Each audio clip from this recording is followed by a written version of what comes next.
pahlawan. Tentu saja anak-anak sudah mendengar dan tahu apa itu pahlawan. Iya, orang yang dianggap berjasa untuk seseorang, suatu instansi, suatu daerah, atau bangsa. Banyak sekali jenis pahlawan yang berjasa. Juga untuk bidang olahraga. Contohnya, sini Bu Siti akan memberi contoh seseorang yang disebut sebagai pahlawan untuk kampus Maria Assunta. Anak-anak tentu masih ingat dengan Kak Yabesa. Yabesa bisa disebut sebagai seorang pahlawan untuk kampus Maria Assunta karena prestasi di bidang olahraga, yaitu di bidang kit atletik. Pada tahun 2018, Yabesa berhasil menjadi juara pertama untuk lomba kit atletik tingkat kecamatan dan kabupaten Klaten.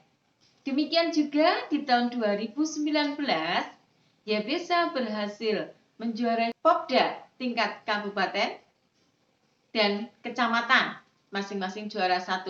Kemudian juga di Olimpiade olahraga siswa nasional tingkat kabupaten, Yabesa juga menjuarai juara 1. Lanjut di tingkat provinsi, Yabesa berhasil meraih medali perak atau juara 2. Dengan prestasi itu, Yabesa bisa mengharumkan, mengenalkan nama Maria Assunta semakin terkenal tidak hanya di Klaten, juga sampai di provinsi.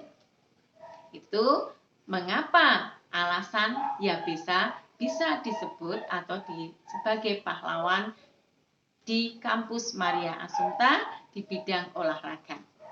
Tugas anak-anak mencari satu orang atlet yang bisa dipanggil atau sebagai pahlawan bangsa Indonesia di bidang olahraga. Olahraganya bebas. Carilah satu atlet yang bisa mengharumkan nama bangsa Indonesia, disebut sebagai pahlawan olahraga, dan alasan mengapa dia dianugerahi atau disebut sebagai pahlawan bagi bangsa Indonesia. Silahkan dikerjakan di worksheet. Tentu saja untuk mencapai prestasi olahraga dibutuhkan badan yang sehat. Salah satu cara menjaga kesehatan adalah dengan melakukan olahraga. Olahraga kebugaran jasmani banyak jenis yang kalian bisa lakukan. Contohnya dengan melakukan skipping. Untuk proyek minggu ini, anak-anak melakukan latihan kekuatan peningkatan otot kaki dan otot perut. Dengan cara melakukan gerakan jongkok berdiri, yang kedua tidur mengangkat kaki, dan yang ketiga gerakan sit up. Bu Siti akan memberikan contoh gerakan yang pertama, yaitu gerakan jongkok berdiri. Supaya tidak jatuh, kedua tangan diluruskan ke depan. Jongkok pelan-pelan, kaki boleh jinjit, naik lagi. Lakukan sesuai dengan kemampuan kalian. Lakukan makin hari makin banyak dan catat di jurnal harian kalian. Gerakan yang kedua yaitu tidur mengangkat kaki. Tidur lurus terlentang, kedua tangan di bawah kepala, kaki lurus. Angkat ke atas pelan-pelan, kaki lurus.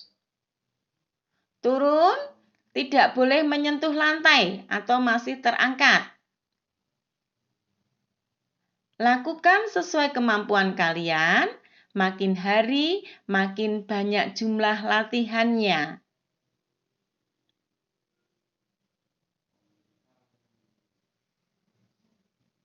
Itu gerakan yang kedua. Gerakan yang ketiga, gerakan sit up. Bu Siti akan memberikan contoh dengan menekuk kedua kaki. Tangan lurus ke atas, boleh diayun untuk menambah kekuatan. Lakukan dengan pelan-pelan. 1, 2,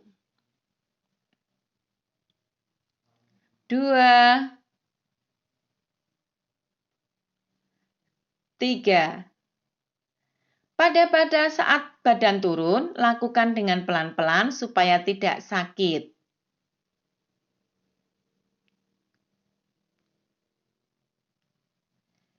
Itu gerakan atau latihan yang wajib kalian lakukan di proyek minggu ini. Jangan lupa sebelum melakukan aktivitas, anak-anak melakukan penguluran atau pemanasan terlebih dahulu supaya tidak cedera, sakit, atau terkilir. Jangan lupa juga menuliskan semua kegiatan anak-anak lengkap dengan hasilnya. Contohnya, jongkok berdiri dapat berapa kali di jurnal harian kalian. Bu Siti memberikan contoh ini di atas matras. Anak-anak boleh melakukannya di atas lantai, tetapi jangan di atas kasur atau spring bed. Lebih sulit. Semangat anak-anak, Tuhan memberkati.